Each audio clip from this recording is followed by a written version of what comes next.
In 1991, a group of civilian divers stumbled upon something that didn't make sense: a submarine resting where no submarine should be. What they uncovered over the next several years would rewrite history and raise chilling new questions. Because when they finally got inside, what salvage divers found inside the sunken Nazi Germany submarine will leave you speechless. This is the true story of U-869, and it begins with a mystery at the bottom of the sea, the ghost sub of World War II. In the dark, churning waters of the Atlantic during World War II, death could come without warning, without mercy. From below, German U-boats prowled beneath the waves like sharks, silent and unseen, sinking thousands of Allied ships with cold precision. These submarines were Hitler's weapon of terror at sea, cutting off vital supply routes and leaving behind a trail of steel and oil. Of the hundreds of U-boats launched by Nazi Germany during the war, most were sunk, some were captured, and a few vanished without a trace. And one of the most mysterious of all was U-869. Launched in 1943, U-869 was a Type IXC-40 U-boat, one of the largest long-range submarines built by the Kriegsmarine. Nearly 250 feet long and equipped with 6 torpedo tubes, it was designed to travel across the Atlantic and strike enemy ships deep in Allied-controlled waters. Its mission: disrupt, destroy, disappear. U-869 was commanded by Captain Helmuth Nuremberg, a seasoned naval officer. In late 1944, as the tides of war turned against Germany, U-869 was sent on its first combat patrol. The plan, according to wartime records, was to head to the Gibraltar area, a strategic choke point where Allied ships funneled through the Mediterranean. But there was chaos in the German command structure by then: communication errors, conflicting orders, and a collapsing chain of command. It's believed that U-869's mission may have changed en route. On February 11, 1945, a U.S. destroyer and a Coast Guard cutter reported attacking and sinking an unidentified German U-boat near Gibraltar. The official report chalked it up as a confirmed kill. Based on timing and projected U-boat movements, the Allies concluded that the submarine destroyed that day was U-869. The Kriegsmarine, defeated and fragmented, offered no contradictory account. And so, the story was settled: U-869 was presumed sunk off the coast of Gibraltar, taking all 56 of its crew with it to a watery grave. No survivors, no distress calls, no trace. For decades, no one questioned this version of events. It was one line in the massive, blood-soaked ledger of World War II, one more enemy sub that never came home. But when you look closer, the story starts to crack. First, there were no confirmed photographs or sonar images of a wreck near Gibraltar matching the dimensions or signature of U-869. Wartime reports were notoriously unreliable, often based on visual confirmation in chaotic combat conditions or guesses made under pressure. The Atlantic was vast, the technology primitive, and mistakes were common. Second, no German documentation from that period ever clearly stated U-869's final position. By 1945, Germany's war machine was falling apart, radio traffic was lost, records were incomplete or destroyed, and the few logs that did survive were often ambiguous. Some experts now believe that U-869 may have never even reached the Strait of Gibraltar at all. And there was another, more chilling detail: the radio silence. German U-boats were required to report during missions, both to confirm their progress and to receive new orders. U-869 was last heard from while still in the North Atlantic, thousands of miles from its supposed death site. After that, nothing. Silence, as if the ocean itself had swallowed it whole. The deeper historians and researchers dug, the more questions they found. Was the submarine misidentified in that battle off Gibraltar? Was it rerouted without anyone knowing? Or was something far more unusual at play? For over 40 years, U-869 remained an unresolved mystery, a ghost ship lost to time, buried in conflicting reports and fading memories. Families of the crew had no grave to visit, no wreckage to mourn, just a name etched on a memorial and a wartime file that didn't quite add up. Even the experts couldn't agree. Military historians pointed to the Gibraltar attack and insisted that the case was closed. But divers, wreck hunters, and amateur sleuths weren't so sure. And decades later, something strange showed up on sonar off the coast of New Jersey. Salvage divers were quick to check, and what they found will leave you speechless. The Jersey Mystery, the North Atlantic off the coast of New Jersey, is a graveyard of steel. Beneath the waves lie hundreds of wrecks, victims of storms, collisions, and wars. For local divers, it's both playground and puzzle. But in the summer of 1991, a group of wreck divers found something unlike anything they'd ever seen. At the time, John Chatterton, Richie Kohler, and a small team of experienced Northeast divers were searching for unidentified wrecks using side-scan sonar. The waters off the coast were notoriously dangerous: strong currents, low visibility, deep dives. These were not casual descents. This was technical diving, high-risk exploration that demanded planning, precision, and nerves of steel. Roughly 60 miles off the coast of Point Pleasant, New Jersey, at a depth of 230 feet, their sonar lit up with an image. It was a long, narrow object, torpedo-shaped, lying on the ocean floor. Something man-made. Something old. But what? Curiosity turned to obsession when they made their first dive on the wreck. Visibility was terrible, barely a few feet. The cold bit through their suits. The structure was partially buried in sand and tangled in decades of fishing nets. A few passes around it confirmed the obvious: this was a submarine. A big one. And it wasn't supposed to be there. They couldn't see any hull numbers or markings at first. There was no nameplate, no plaque, no flags, nothing that would say what vessel this was. The structure was badly damaged, its conning tower partially collapsed and its outer hull cracked.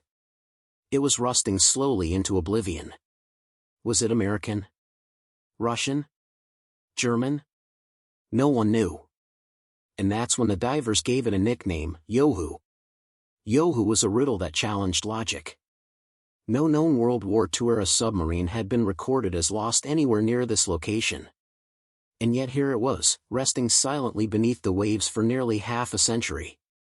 The dive team began a series of return expeditions.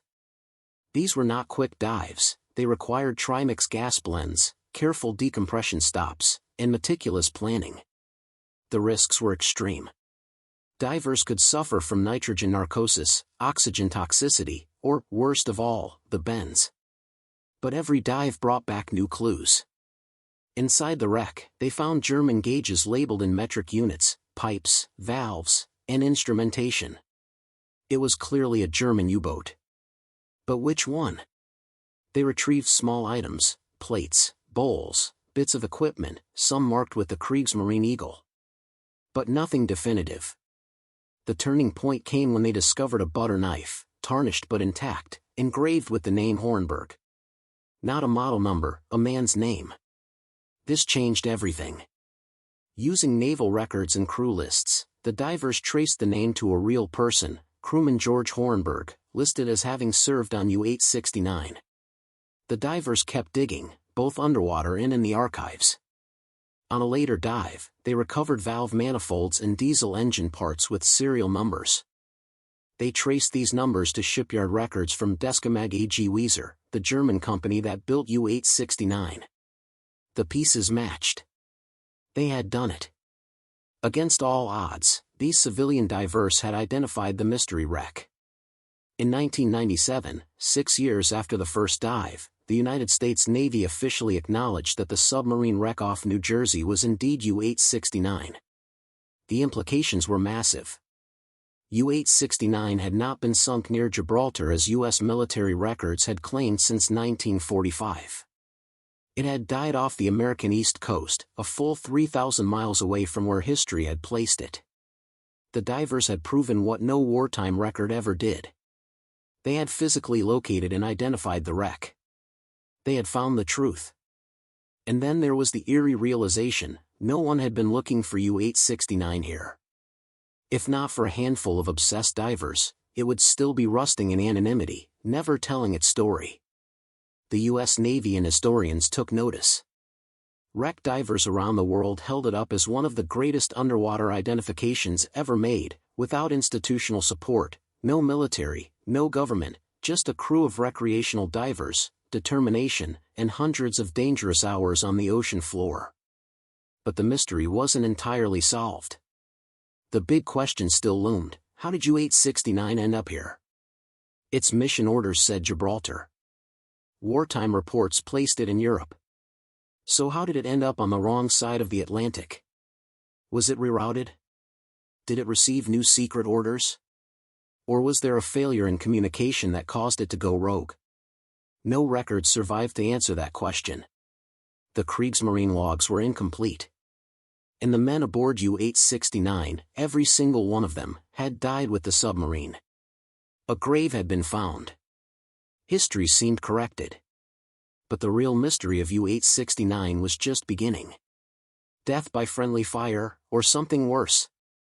When salvage divers confirmed that the wreck off New Jersey was beyond any doubt German U-boat U-869, a new mystery surfaced: why did it sink? The question seemed simple, but as divers explored the wreck and researchers re-examined the history, the answers only got murkier. Competing theories emerged, each backed by evidence, each with gaps that made the truth feel just out of reach. The two most prominent explanations, both widely debated to this day, are these. 1. U-869 was destroyed by its own weapon. 2. It was destroyed in combat by U.S. warships. Let's start with the first. German torpedoes in World War II were powerful, but they were far from perfect. Among their many issues was a terrifying malfunction: the circular runner. A torpedo designed to run straight would, due to a faulty gyroscope or control surface, curve into a wide arc, eventually looping back toward the very submarine that launched it. The result? A self-inflicted kill. This wasn't theoretical, it happened multiple times during the war, and every U-boat captain knew the risk. Supporters of the circular runner theory believe this is exactly what doomed U-869.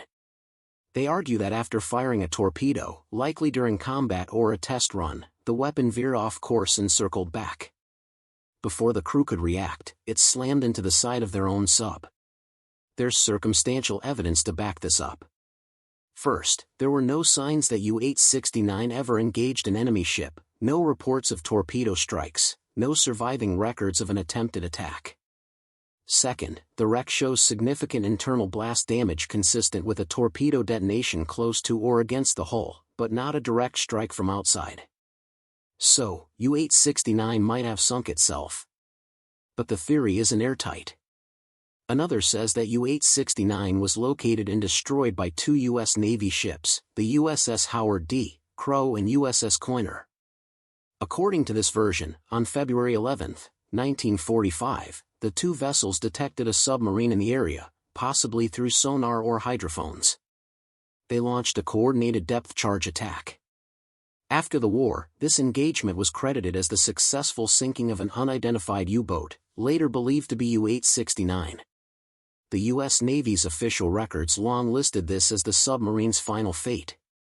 Even when the sub's remains were later found off New Jersey, the Navy maintained that it had still been their depth charges that caused the sinking.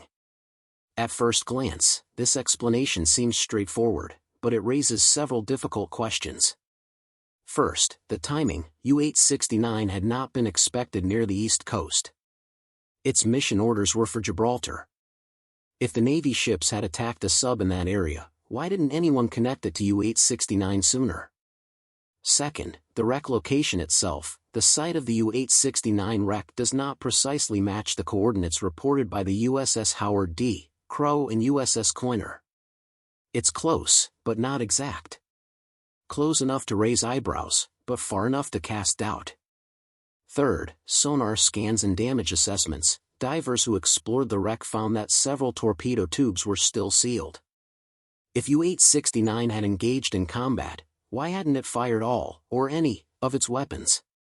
Why was it apparently caught off guard? As divers spent more time inside the sunken U-boat, the clues painted a conflicting picture. The forward section of the sub showed heavy damage, crushed inward, twisted by force. Some of the internal compartments were imploded, suggesting a shockwave from inside, not from a depth charge exploding nearby. At the same time, certain external parts of the hull showed deformation patterns that could align with pressure waves from a depth charge, but these marks are less severe than expected if the vessel had taken a direct hit from above. One observation stood out: the control room and torpedo room remained relatively intact. Damage was severe but compartmentalized. This points toward a localized internal explosion, possibly a torpedo that detonated while still in the tube or shortly after launch. Adding to the confusion were the crew positions inside.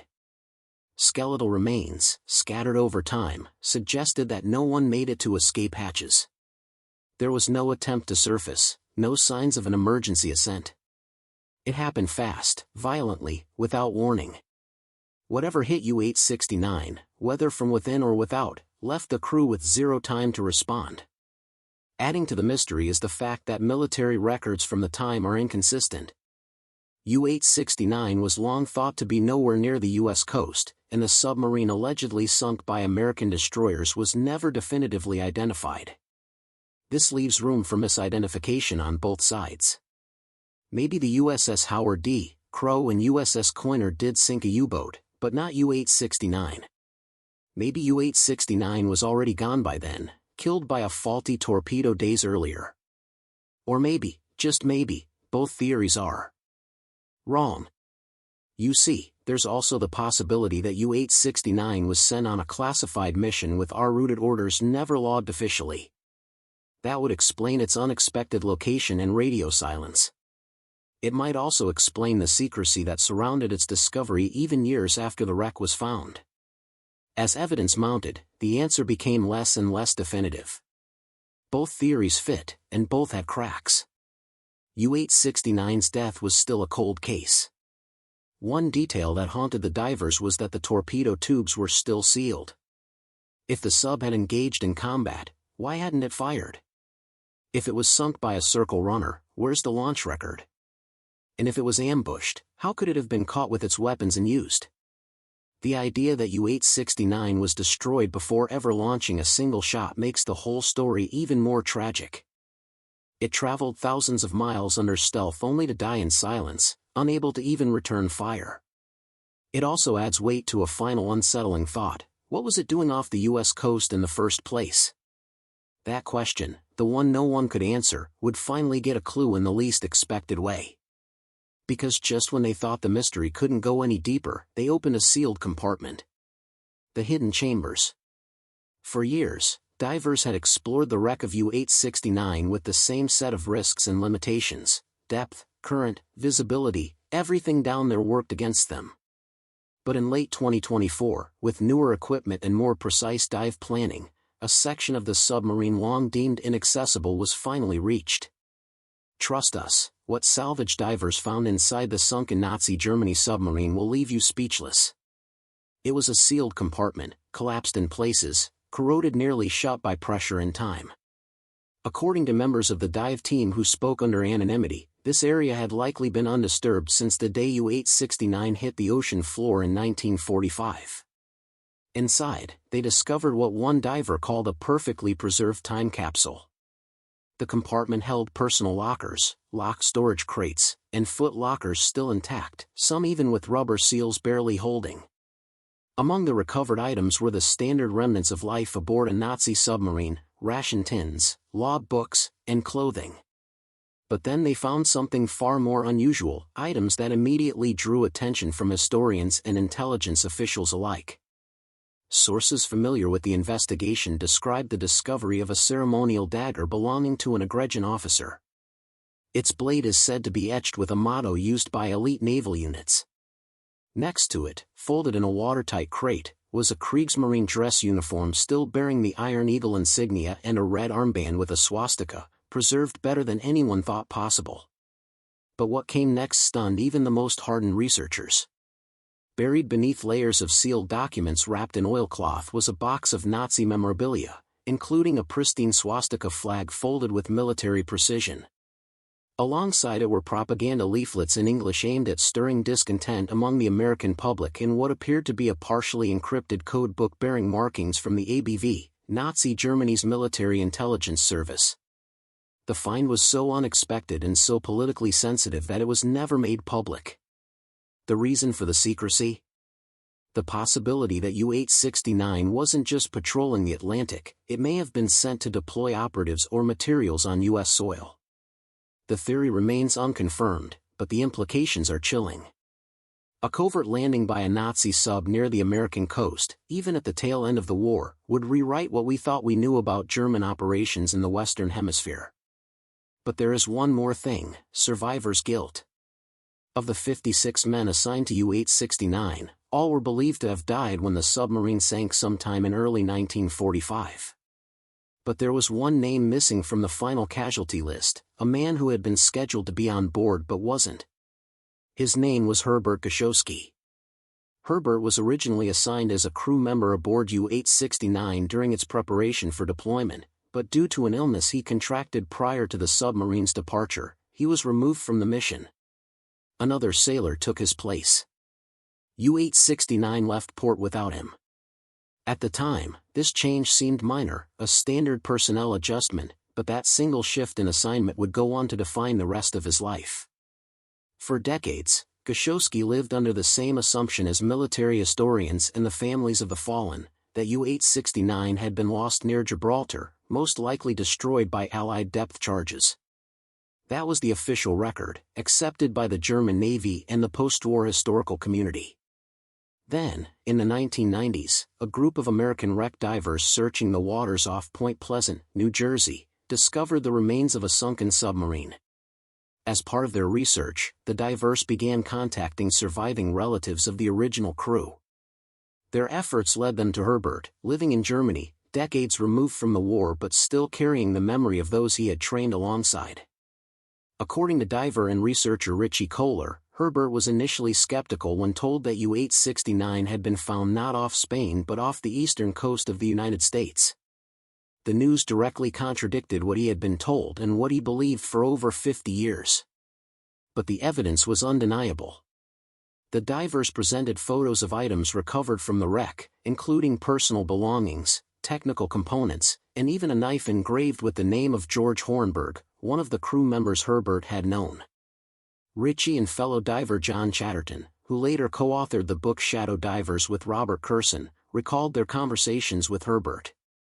He confirmed that the Hornberg identified through the knife engraving had indeed served on U-869. He also recalled the crew training and the atmosphere in the final weeks before the boat's departure. His illness had prevented him from sailing with the crew. It wasn't a dramatic event, no last-minute decision, no command override, just a matter of medical fitness. He had been replaced, and the submarine had gone to sea without him. When asked how he felt about the discovery, Herbert was reportedly moved but subdued. He acknowledged the strange fortune that had spared his life and expressed sadness for the loss of his former comrades. He did not seek publicity. He did not give long interviews. But he did correspond with the divers and authors who worked on the U-869 story. His recollections helped verify crew identities and confirmed historical records from the German side, providing valuable insight into the sub's final crew makeup. Herbert passed away in 2005. And he never found out about the sealed chamber. Or, maybe he already knew about it, just didn't want to speak. What do you think? Let us know in the comments.